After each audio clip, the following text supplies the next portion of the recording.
خود کو اللہ کے سپرد کر دینے کی دعا، اس سے بھی افتتاح کیا جا سکتا ہے. وجہت وجہی للذی، لوگ اس کو تکبیر تحریمہ سے پہلے پڑھ رہے ہوتے ہیں، حالانکہ یہ تکبیر تحریمہ کے بعد پڑھنے والی دعا ہے. وجہت وجہی للذی فطر السماوات والارض حنیفا وما انا من المشرکین ان صلاتی ونسکی ومحیای ومماتی للہ رب العالمین لا شریک لہ وبذلک امرت وانا اول المسلمین. اللہم انت الملک لا الہ الا انت ربی وانا عبدک ظلمت نفسی واعترفت بذنبی فاغفر لی ذنوبی جميعا انہ لا یغفر الذنوب الا انت واہدنی لأحسن الاخلاق لا یہدی لأحسنها الا انت واصرف عنی سیئها لا یصرف عنی سیئها الا انت لبیک وسعدیک والخیر کلہ فی یدیک والشر لیس الیک انا بک والیک تبارکت وتعالیت استغفرک واتوب الیک. اس قدر خوبصورت دعا ہے. اللہ سے اپنی محبت کا کیسا اظہار ہے، اور یہ کہہ کہ اللہ کو تو کچھ فائدہ نہیں ہوتا، فائدہ ہمیں ہو جاتا ہے. اپنی جیسے گویا ساری باتیں کہہ ڈالی ہوں، اپنی کمی کمزوری کا اعتراف اور اس کی اصلاح کی دعا کہ اللہ مجھے اچھا اخلاق دے دے.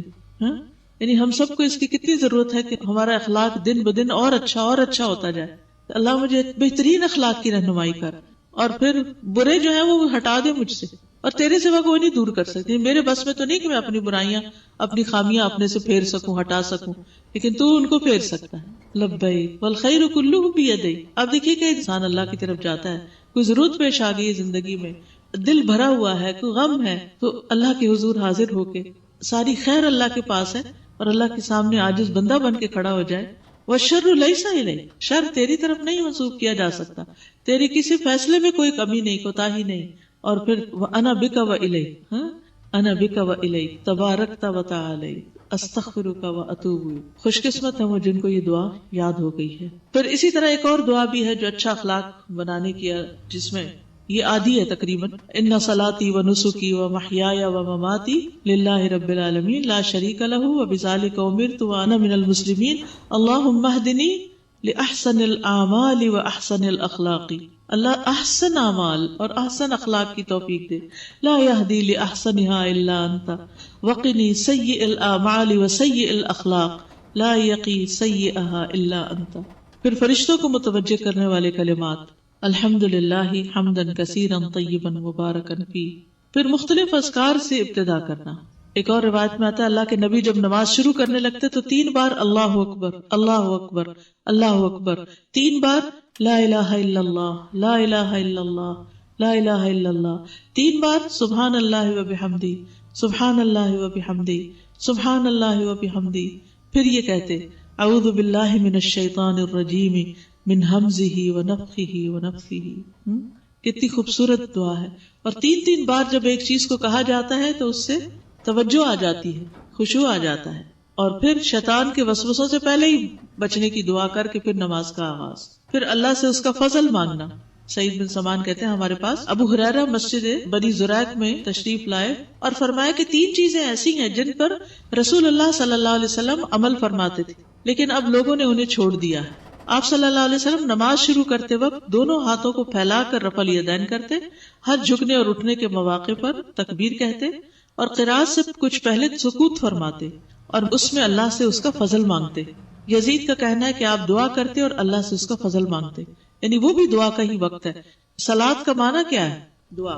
تو استفتاح کی یہ مختلف دعائیں ہیں. اللہم باعث بینی و بین خطایایا، اور اس کے بھی 2 ورژنز ہیں، ایک صحیح بخاری کا اور ایک صحیح مسلم کا. پھر سنن ابی داؤد کا بھی ہے تھوڑے سے فرق کے ساتھ، اس میں اللہم نقنی کی بجائے اللہم انقنی ہے، لیکن ایک بھی ان میں سے یاد ہو جائے تو کافی ہے. پھر سبحانک اللہم و بحمدک، پھر اللہ اکبر کبیرہ، پھر وجہت وجہی للذی فطر السماوات، اور پھر اچھے اخلاق کی دعا، پھر الحمدللہ حمدا کثیرا، اور اللہ اکبر 3 بار، لا الہ الا اللہ 3 بار، اور سبحان اللہ وبحمدہ 3 بار. تو یہاں تک آپ کا استفتاح مکمل ہوا. Like as per my understanding, dua is basically expressing yourself, your feelings. So اس کے لیے ہم فورن لینگویج کیوں لیتے ہیں، ہم اپنی زبان میں کیوں نہیں کر لیتے؟ اس میں نماز ایک ریچول بھی ہے. میں اور آپ اپنے لیے جتنی بھی دعائیں مانگتے ہیں ان میں یہ سب کچھ مانگنا ہمیں نہیں آتا، اور ان الفاظ میں جو نبی صلی اللہ علیہ وسلم نے فرمائے ہیں ان جیسے الفاظ ہمارے پاس نہیں ہوتے. تو جب ہم آپ کے بتائے ہوئے الفاظ استعمال کرتے ہیں تو ایک تو آپ کی سنت کی پیروی ہو جاتی ہے، اس کا اجر ملتا ہے. دوسرا یہ کہ نبی صلی اللہ علیہ وسلم نے فرمایا اوتی تو جوامع الکلم، مجھے جامع کلمات عطا کیے گئے. جامع کا مطلب ہوتا ہے کم لفظوں میں بڑی بات کہنا. پھر یہ ہے کہ اس سے یونٹی بھی آتی ہے سب مسلمز کے اندر. اگر کوئی اور چیز یعنی مثلا ہر ایک کی اپنی اپنی اگر زبان اور 100% لوگ اپنی ہی زبان بولیں تو کوئی ایسا موقع اکٹھے نہیں آتا کہ جس میں وہ ایک جگہ اکٹھے ہو سکے. تو اجتماعیت کی کیفیت بھی اس سے پیدا ہوتی ہے. پھر یہ ہے کہ جو کلمات اللہ کے رسول صلی اللہ علیہ وسلم نے دیے یا تو وہ قرآن سے ہیں یا وحی کے ذریعے آپ کو سکھائے گئے اور ایسا ہی کرنے کا ہمیں حکم دیا، تو ان کلمات کی اپنی ایک برکت اور ایک روحانیت بھی ہوتی ہے جو باقی لینگویجز میں ان کو ٹرانسلیٹ کر کے اگر کہیں بھی تو وہ فائدہ نہیں ہوتا. ہم انہی کلمات کا اگر ترجمہ کر کے بھی اپنی زبان میں کہیں تو آپ دیکھیے مثلا میں کسی دعا کا ترجمہ پڑھتی ہوں تو کمپیریزن کیجیے گا، ان صلاتی ونسکی ومحیای ومماتی للہ رب العالمین، بے شک میری نماز اور میری قربانی اور میرا جینا اور میرا مرنا سب اللہ رب العالمین کے لیے ہے. دونوں کی ادائیگی میں اور فیلنگ میں بڑا فرق ہے. اللہ سبحانہ وتعالیٰ نے دین کی تعلیم کے لیے عربی زبان کو جو چنا ہے اس کی اپنی کئی خصوصیات ہیں، بہت سے اس کے پیچھے مقاصد ہیں جس وجہ سے ہمیں ایٹ لیسٹ نماز کی حد تک اور قرآن کی تلاوت کی حد تک اسی ٹیکسٹ کے اوپر فوکس کرنے کے لیے کہا گیا. اور پھر کئی سو سال سے یہ چیزیں محفوظ بھی ہیں، جیسے قرآن میں کوئی چینج نہیں آیا، ان دعاؤں میں تبدیلی نہیں ہوئی، یہ مسلسل روایت سے ہم تک پہنچ رہی ہیں. تو اس سے وہ لوگ کس طرح کے الفاظ ادا کرتے تھے اور آج کس طرح ہم کر رہے ہیں چینج نہیں ہوا. اگر کسی اور لینگویج میں ہوتا اور ہر ایک اپنی اپنی لینگویج میں کرتا تو آپ دیکھیے بعضوں کا ٹرانسلیشن پوری کی پوری وہ حق ادا نہیں کرتی. کسی بھی ادب کا، لٹریچر کا اگر ٹرانسلیشن کر دیا جائے، مثلا شیکسپیئر کو اگر اردو میں ترجمہ کر کے پیش کیا جائے تو اس کی ساری جو تاثیر ہے وہ کھو جائے گی. اس ساتھ میں نے پوچھنا تھا کہ جیسے فرض نماز ہے اس میں دعائے تختہ جو پڑھ سکتے ہیں، اور اگر فرض کریں کہ بھی وہ سبحانک اللہ بھی پڑھ لیں اور ساتھ یہ پڑھ کے اور بعد میں قرات کریں تو پاسبل ہے، ایسے کر سکتے ہیں؟ جی یہ ساری نمازوں کے لیے ہے، دو بھی پڑھ سکتے ہیں، ویسے ایک پڑھنی زیادہ بہتر ہے، کوئی ایک پڑھ لیجیے. نماز کے جو اندر آپ کو عربک ہی یوز کرنی ہوگی، اپنے لفظ نہیں. یہ چونکہ ایک سیٹ طریقہ بتا دیا گیا ہے، اس سے ہم آگے پیچھے نہیں ہو سکتے. اس کے بعد آپ کے لیے بہت ٹائم ہے، جتنی دیر مرضی چاہیں، سارا دن ہے، اپنی زبان میں جب مرضی مانگے، کوئی رکاوٹ نہیں. لیکن نماز کا ایک سیٹ پیٹرن ہے جو سب کے درمیان ایک جیسے ہی، چاہے تشہد ہو، چاہے سجدہ ہو، چاہے کوئی بھی مقام ہو. کیونکہ کوئی ایک بھی دلیل ہمیں ایسی نہیں ملتی کہ جس سے ہم یہ رخصت پاتے ہیں. کچھ چیزیں ہیں جن کی ہمیں رخصت دی گئی ہے لیکن اس کی کوئی رخصت ملی نہیں، ایسا ہی کیا گیا اور ایسا ہی بتایا گیا. آگے آپ حیران ہوں گے، دیکھیں گے کہ جن لوگوں کو قرآن نہیں آتا، کوئی صورت بھی نہیں آتی مثلا، وہ کیا کرے، تو وہ بھی انشاءاللہ آئے گا. ابھی دعائے استفتاح کے بعد نبی صلی اللہ علیہ وسلم تعوذ پڑھا کرتے تھے. کچھ لوگ اس کو تعوذ بولتے ہیں، یہ تعوذ نہیں ہے، تعوذ ہے، یعنی پناہ طلب کرنا. اللہ سبحانہ وتعالیٰ کا حکم ہے فَإِذَا قَرَأْتَ الْقُرْآنَ فَاسْتَعِذْ بِاللَّهِ مِنَ الشَّيْطَانِ الرَّجِيمِ. پھر جب آپ قرآن پڑھنے لگیں تو شیطان مردود سے اللہ کی پناہ مانگ لیا کریں، کیونکہ نماز میں بھی شیطان پیچھا نہیں چھوڑتا، اس میں بھی بہکاتا ہے تاکہ ہماری عبادت کو ہی خراب کر دے، اس میں ہی خلل ڈال دے. نبی صلی اللہ علیہ وسلم کا تعوذ پڑھنا، پھر آپ صلی اللہ علیہ وسلم اللہ تعالیٰ سے استعاذہ طلب کرتے، یعنی اللہ تعالیٰ کی پناہ لیتے. ابو سعید خدری سے روایت ہے کہ نبی صلی اللہ علیہ وسلم قرات سے پہلے یہ کہا کرتے تھے، یعنی سورۃ الفاتحہ سے پہلے یہ پڑھتے تھے اعوذ باللہ من الشیطان الرجیم. لیکن اس کے علاوہ بھی کچھ کلمات تھے جو آپ نماز میں پڑھتے تھے. ابن عمر یوں کہا کرتے تھے اللہم انی اعوذ بک من الشیطان الرجیم، وہ اللہم انی کا اضافہ کر لیتے، اعوذ باللہ من الشیطان الرجیم من ہمزہ ونفخہ ونفثہ. یہ پیچھے دعائے استفتاح میں بھی آپ نے دیکھا جس میں 3 بار وہ پڑھ کے سبحان اللہ لا الہ الا اللہ، اور پھر اس کے بعد یہ تعوذ. تعوذ میں کبھی کبھی السمیع العلیم کا اضافہ کرنا، اور کبھی کبھی آپ صلی اللہ علیہ وسلم اس میں اضافہ فرماتے تو کہتے اعوذ باللہ السمیع العلیم من الشیطان الرجیم من ہمزہ ونفخہ ونفثہ.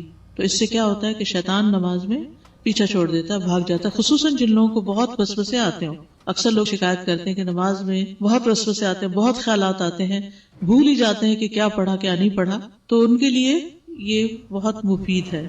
اور اس کی دلیل کیا؟ سنن نبی داؤد کی روایت ہے، ابو سعید خدری رضی اللہ عنہ سے مروی ہے، کہتے ہیں کہ رسول اللہ صلی اللہ علیہ وسلم جب رات کو قیام فرماتے تو اللہ اکبر کہتے، پھر سبحانک اللہم و بحمدک و تبارک اسمک و تعالی جدک و لا الہ غیرک کہتے، پھر لا الہ الا اللہ 3 بار، پھر اللہ اکبر کبیرہ 3 بار کہتے، پھر کہتے اعوذ باللہ السمیع العلیم من الشیطان الرجیم من ہمزہ ونفخہ ونفثہ، میں اللہ سننے والے جاننے والے کی پناہ لیتا ہوں، یعنی اس بات سے بچنے کے لیے کہ شیطان مردود مجھ پر کوئی جنون کا اثر ڈالے، شیطان مجھے خپتی بنائے یا مجھے تکبر پر آمادہ کرے یا غلط شعر و شاعری کی طرف لے آئے۔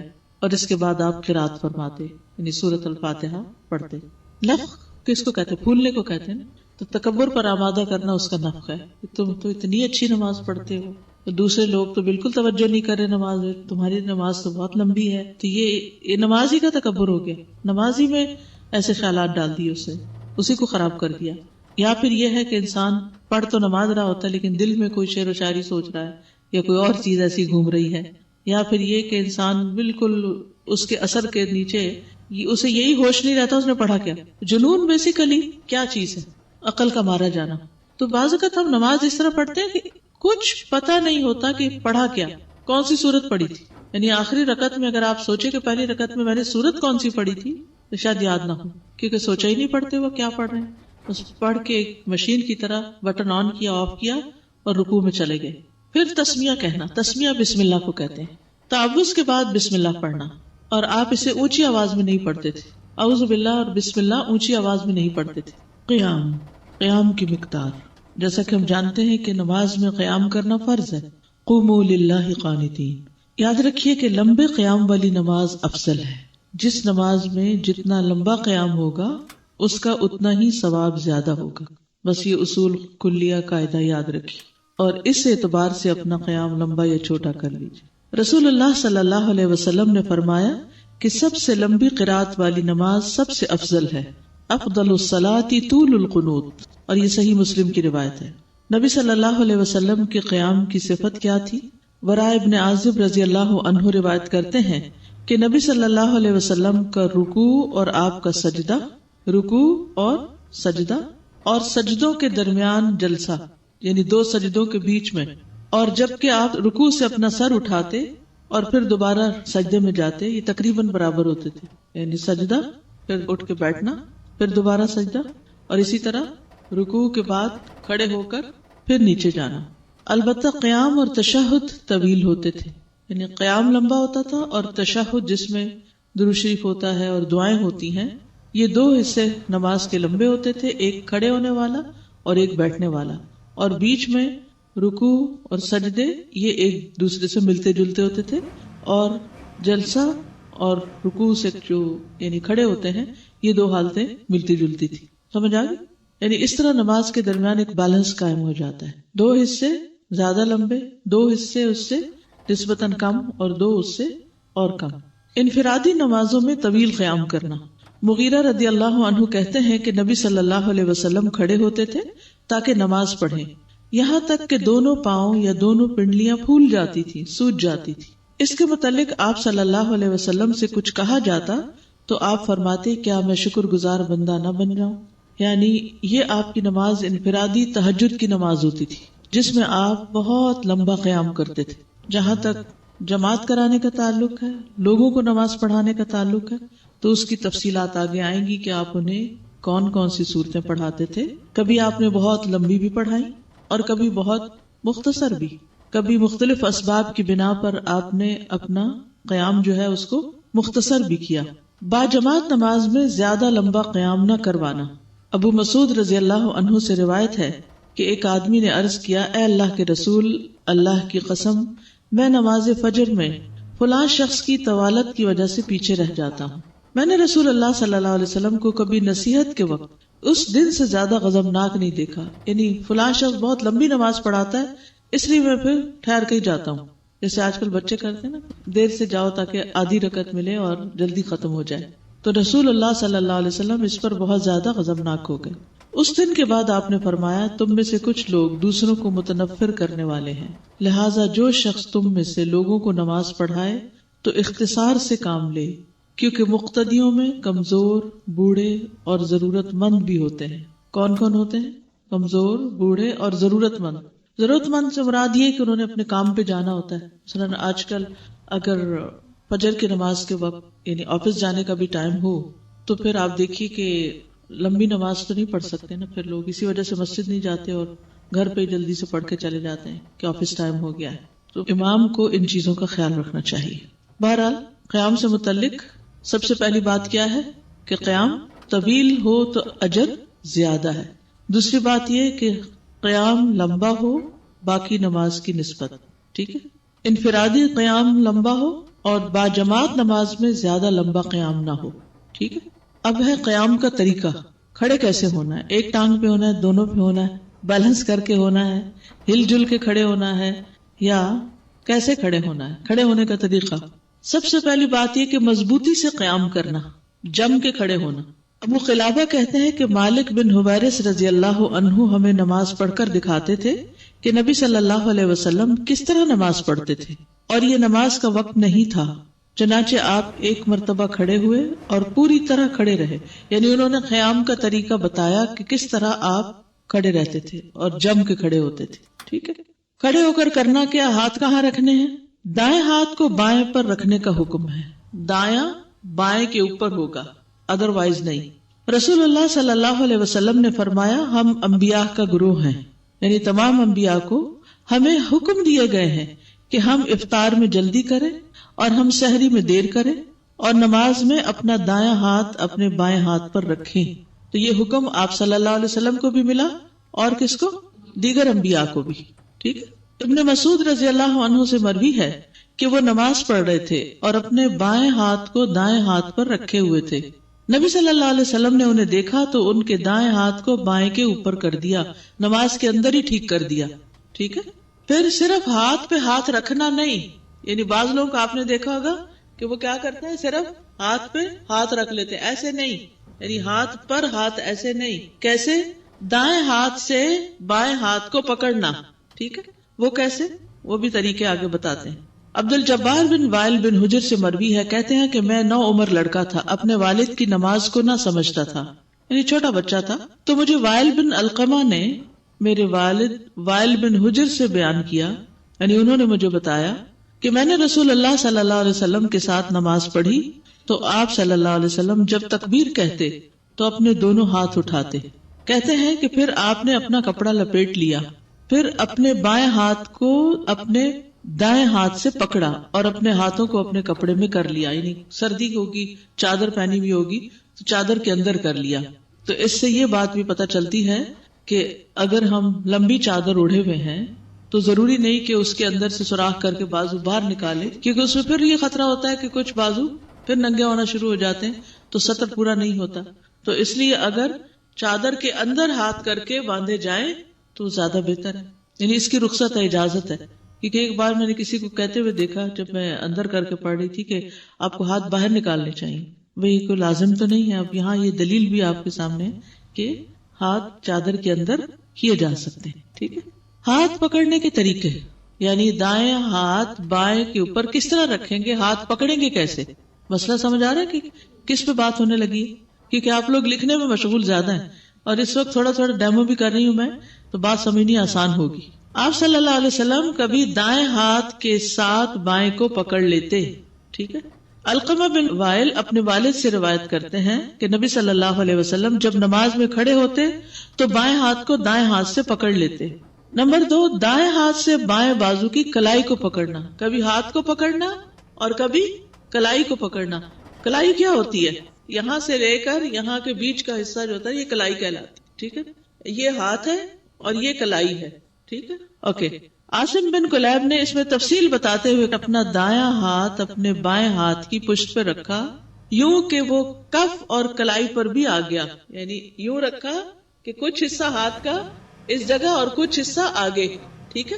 پوری انگلیاں کھولنی، انگلی بند نہیں کر کے رکھنا. یعنی اس طرح کلائی سے لے کر کوہنی تک کو ساعد کہتے ہیں، عربی میں ساعد کہتے ہیں. اس حدیث کی روح سے ہاتھ پکڑنے کا طریقہ اس طرح ہوگا کہ دائیں ہاتھ کے جوڑ کو بائیں ہاتھ کے جوڑ پر رکھنا اس طرح کہ دایاں ہاتھ بیک وقت بائیں ہاتھ کی کلائی اور بازو کو پکڑے ہوئے ہوگا. یعنی اس جوڑ کے اوپر ہاتھ رکھ کے تھوڑا ہاتھ کا حصہ پیچھے ہوگا اور بازو کو پکڑا ہوا. ٹھیک ہے. قبیصہ بن حلب اپنے والد سے روایت کرتے ہیں، انہوں نے کہا کہ میں نے نبی صلی اللہ علیہ وسلم کو سلام پھیرنے کے بعد لوگوں کی طرف رخ کرتے ہوئے دائیں جانب سے بھی مڑتے دیکھا اور بائیں جانب سے بھی. یعنی نبی صلی اللہ علیہ وسلم جب آگے امامت کراتے تھے تو پھر اس کے بعد سلام پھیر کے آپ کیا کرتے تھے؟ اپنا رخ لوگوں کی طرف کر لیتے، کبھی رائٹ سائڈ سے اور کبھی لیفٹ سائڈ سے، دونوں طرف سے مڑے آپ. اور قیام کی حالت میں نے آپ صلی اللہ علیہ وسلم کو اپنا دایاں ہاتھ بائیں ہاتھ پر سینے کے اوپر رکھے ہوئے دیکھا. یحییٰ نے بیان کرتے ہوئے دایاں ہاتھ بائیں ہاتھ کے جوڑ پر رکھے، یہ جوڑ ہے. ٹھیک ہے. دائیں ہاتھ سے بائیں بازو کو پکڑنا. سہل بن سعد رضی اللہ عنہ سے روایت ہے، انہوں نے فرمایا کہ لوگوں کو یہ حکم دیا جاتا تھا کہ آدمی نماز میں اپنا دایاں ہاتھ اپنے بائیں بازو پر رکھے. ابو حازم نے کہا مجھے یہی معلوم ہے کہ سہل اس حکم کو نبی صلی اللہ علیہ وسلم کی طرف منسوب کرتے تھے. اس حدیث کی روح سے دائیں ہاتھ سے بائیں بازو کی کوہنی تک کا حصہ پکڑا جا سکتا ہے. دائیں ہاتھ سے بائیں بازو کی کوہنی، اس میں وسعت ہے. یہ ساری چیزیں جو ہیں یہ وسعت والی ہیں. یعنی ذرا شروع سے ہی بالکل ہاتھ کے اوپر ہاتھ رکھ کے اس طرح پکڑ لینا، آگے کر کے جوڑ کے اوپر ہاتھ رکھ کے پکڑنا، پھر بازو پکڑ لینا، پھر آگے کوہنی تک پکڑ لینا، جو آپ کا دل چاہے کرے. اچھا، اتنی سہولت اس لیے بھی ہے کہ خصوصاً جب آپ جماعت سے نماز پڑھتے ہیں تو اگر کچھ لوگ انگلیوں پہ انگلیاں رکھ کے نماز پڑھے تو کیا ہوتا ہے؟ جگہ زیادہ گھیرتے اور صف ہی نہیں بنتی، کندھے سے کندھا ہی نہیں لگتا، پاؤں سے پاؤں نہیں لگتا اور دوسرے لوگ تکلیف میں ہوتے ہیں. ذرا آگے کر کے آپ رکھیں گے، اور اگر آپ نے دیکھا کہ آپ والا ذرا بہت بھاری جسم والا ہے کہ میں اور سکڑ جاؤں تو آپ اور سکڑ جائیں اور سب درست ہو جائے گی.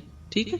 اکیلے ہو تو ٹھیک ہے، ریلیکس ہو کے آپ رکھیں، اور اگر جماعت میں ہے تو حسب ضرورت آگے یا پیچھے بڑھا لیں. اصل مقصود کیا ہے؟ دایاں بائیں پر ہو، رائٹ. لیکن بالکل ایسے نہیں. کچھ لوگ ایسے ہاتھ اکڑا کے ہاتھ کے اوپر ہاتھ رکھے ہوئے، ایسے نہیں. یعنی بالکل نیچرل انداز میں آپ نے ہاتھوں کو نہ اکڑا کے رکھنا اور نہ ہی پکڑ کے ایسے جیسے کسی کو ڈر میں پکڑا ہوتا ہے، ایسے بھی نہیں پکڑنا. بس آرام سے اس کے اوپر رکھ لینا ہے کہ توجہ آپ کی نماز کی طرف رہے. کوئی فرق نہیں بتایا گیا اس میں، عورت مرد کو کوئی فرق نہیں. جتنے بھی احادیث آپ چھان مارے کہیں نہیں لکھا عورت یہاں ہاتھ رکھے اور مرد یہاں رکھے، سب کا ایک ہی جگہ بتایا گیا. آپ صلی اللہ علیہ وسلم اپنے دونوں ہاتھ صرف سینے پر رکھتے تھے. مرد اور عورت دونوں ہی اس میں برابر ہیں. طاؤس بن کیسان یمانی تابعی بیان کرتے ہیں. ایک ہوتے ہیں نا صحابی جنہوں نے نبی صلی اللہ علیہ وسلم کو دیکھا، اور ایک ہوتے ہیں تابعی جنہوں نے صحابی کو دیکھا کہ رسول اللہ صلی اللہ علیہ وسلم نماز کے دوران میں اپنا دایاں ہاتھ بائیں کے اوپر رکھتے اور انہیں اپنے سینے پر باندھا کرتے تھے. نگاہیں سجدے کی جگہ پر رکھنا یہ افضل ہے. نگاہیں کہاں ہوں؟ یعنی آپ جب کھڑے ہو گئے ہیں تو کھڑے ہو کر چھت کو نہیں دیکھنا، دائیں طرف کی چیز کو نہیں دیکھنا، بائیں نہیں دیکھنا، بلکہ سامنے سجدے کی جگہ کو دیکھنا ہے.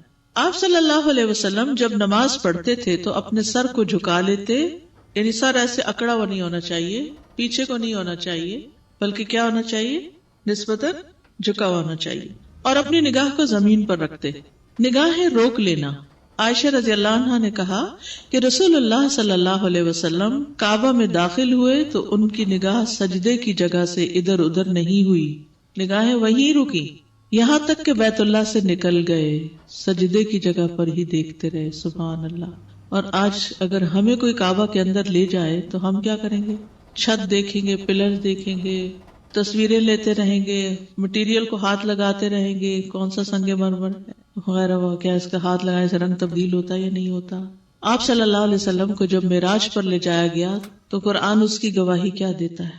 ما زاغ البصر وما طغى. نگاہ بھٹکی ہی نہیں، حد سے آگے بڑھی ہی نہیں. طغا ہوتا ہے نا حد سے آگے بڑھنا، طغیانی کے لیے. نگاہ آگے نہیں بڑھی، بس وہیں رہی جہاں ہونی چاہیے. ادب، احترام.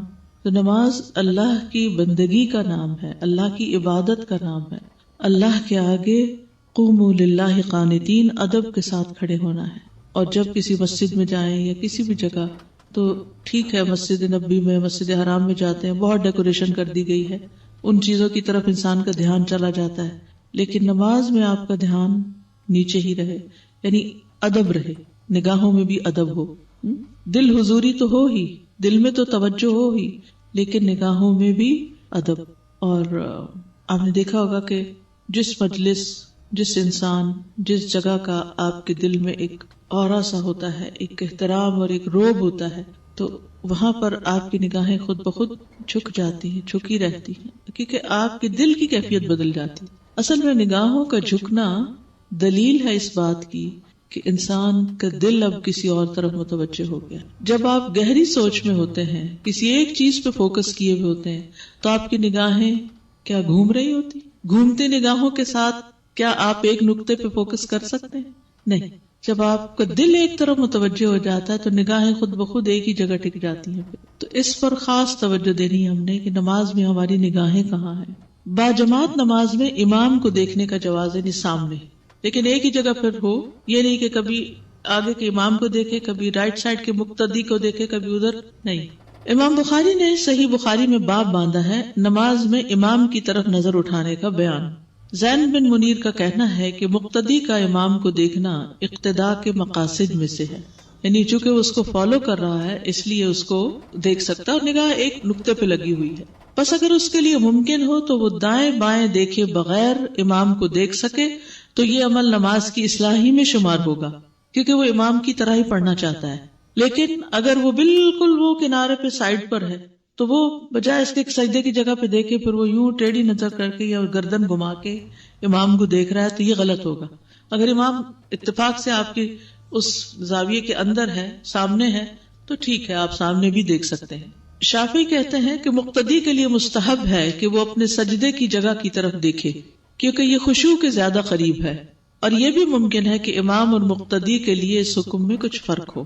ٹھیک ہے، مقتدی سجدے کی طرف دیکھے، بس امام کے لیے مستحب ہے کہ وہ سجدے کی جگہ کی طرف دیکھے، اور اسی طرح مقتدی کے لیے بھی مستحب یہی ہے، پسندیدہ یہی ہے، بہتر یہی ہے، مگر جہاں اسے اپنے امام کو دیکھنے کی ضرورت لاحق ہو جائے تو وہ ایسا کر سکتا ہے، اور اکیلے شخص کا حکم امام کے حکم جیسا ہی ہے، یعنی اکیلا بھی کہاں دیکھے گا؟ سجدے کی جگہ۔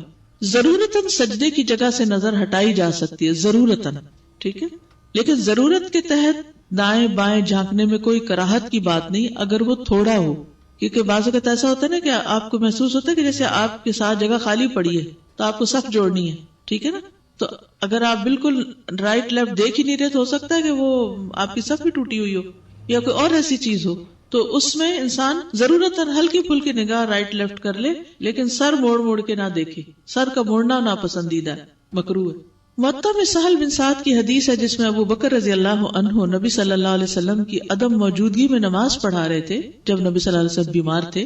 حدیث میں کہ ابو بکر رضی اللہ عنہ اپنی نماز میں دائیں بائیں جھانک کر نہیں دیکھتے تھے۔ جب لوگوں نے زیادہ تالیاں بجائیں، تالی کیسے بجاتے ہیں؟ ایسے کر کے نہیں بجاتے نماز میں تالی، یعنی جو ہاتھ سینے پر ہوتا ہے نا بندھا ہوا تو رائٹ ہینڈ لیفٹ کے اوپر مارتے ہیں، بس دیٹس اٹ، امام کو متوجہ کرنے کے لیے۔ جب لوگوں نے زیادہ تالیاں بجائیں تو انہوں نے ایک طرف دیکھا تو اچانک رسول اللہ صلی اللہ علیہ وسلم تھے۔ نبی صلی اللہ علیہ وسلم نے ان کی طرف اشارہ کیا کہ اپنی جگہ پر ٹھہرے رہو۔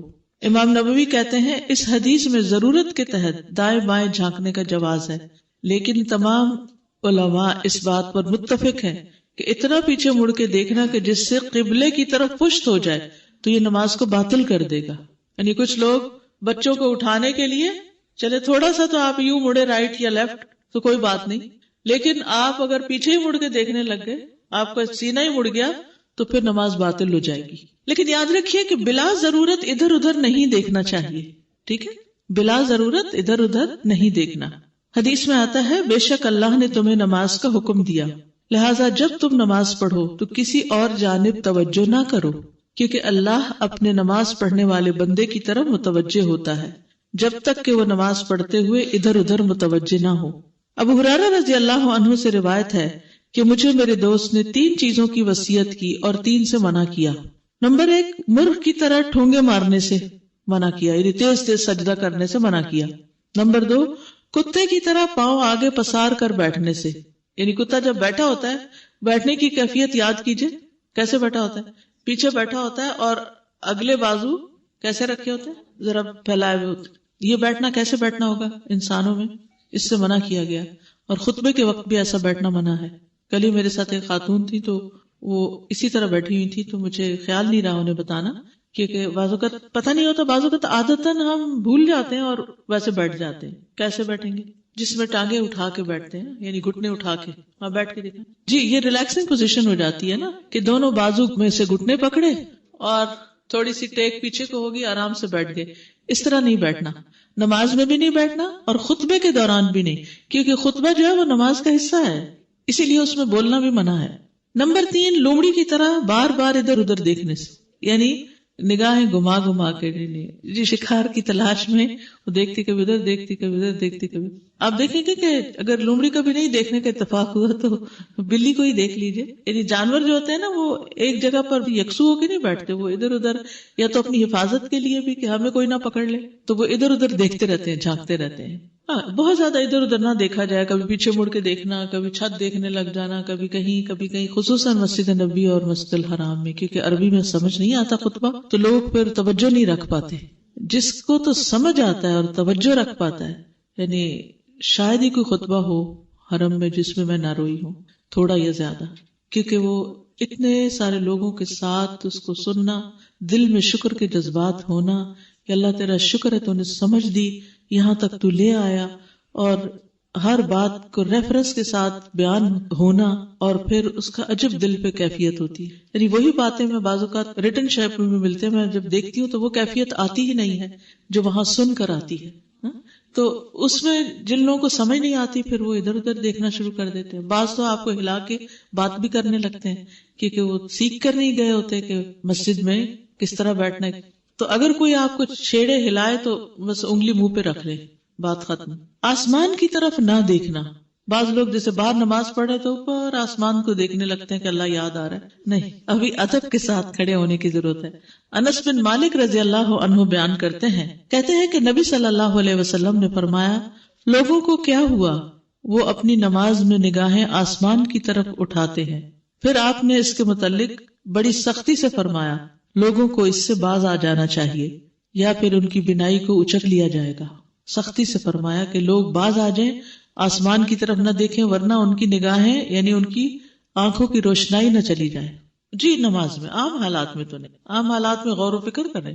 ان فی خلق السماوات والارض واختلاف اللیل والنہار لآیات لأولی الالباب، تو وہ دیکھنا منع نہیں ہے. انظروا فی ملکوت السماوات والارض. دعا کے وقت بھی ادبی ہو تو بہتر ہے. آپ نے بتایا نا کہ جب ہم کھڑے ہوتے ہیں رکعت میں تو ہماری نگاہیں نیچے سجدے کی جگہ پہ ہونی چاہیے. جی. مگر جب نفل نماز میں ہمارے سامنے قرآن ہوتا ہے تو I am still not clear کہ اگر ہم سامنے کیسے دیکھیں اور قرآن کو ساتھ کیسے پڑھیں. دیکھیے اس میں بھی ایک جگہ نگاہ ٹکی ہوئی ہوگی نا، ضرورتاً دیکھ رہے ہیں، جیسے ضرورتاً امام کو دیکھا جا سکتا ہے. جی ٹھیک ہے نا، تو ضرورتاً مصحف پہ دیکھ رہے ہیں اور وہ ایک ہی جگہ نظر ہے، آپ کبھی ادھر نہیں دیکھ رہے. اصل مقصود ہے فوکس کرنا، کیونکہ اس کی اجازت ہے، رخصت ہے، تو اسی لیے یہ بات عرض کی گئی کہ ویسے مستحب تو یہی ہے. ایک ہے نمبر 1 کیفیت، اور وہ ہے سجدے کی جگہ دیکھنا. جی. نمبر 2 ضرورتاً امام یا کسی اور چیز کی طرف، مثلا بچہ ہے یا کوئی چیز ایسی ہو رہی ہے قریب، کیونکہ ماؤں کی کیفیات فرق ہوتی ہیں مسجد میں پڑھنے والوں سے. تیسری یہ ہے کہ جیسے مصحف کھولا ہوا ہے آپ نے، نوافل پڑھ رہے ہیں تو رمضان میں لمبی نماز پڑھنا ہے تو خود نہیں زبانی آتا، مسجد آپ جا نہیں سکتے، طویل قیام افضل ہے. اور طویل قیام صرف سورۃ فاتحہ اور قل هو اللہ سے نہیں ہو سکتا، تو اس کی بھی دلیل ہے کہ حضرت زکوان جو تھے، جو حضرت عائشہ کے غلام تھے، وہ دیکھ کر پڑھا کرتے تھے، ان کو زبانی یاد نہیں تھی. تو اس صورت میں یہ ضرورتاً دیکھنا ہے، جیسے امام کو ضرورتاً دیکھنا ہے، مصحف کو بھی ضرورتاً دیکھنا ہے، اور اس میں بھی پھر اسی پر ہی نظر رہے، مصحف پر ہی نظر رہے، تو فوکس تو ہو جائے گا نا. یعنی ایک جگہ دیکھنے کی ضرورت کیوں ہے؟ تاکہ فوکس رہے، توجہ رہے، ادب رہے.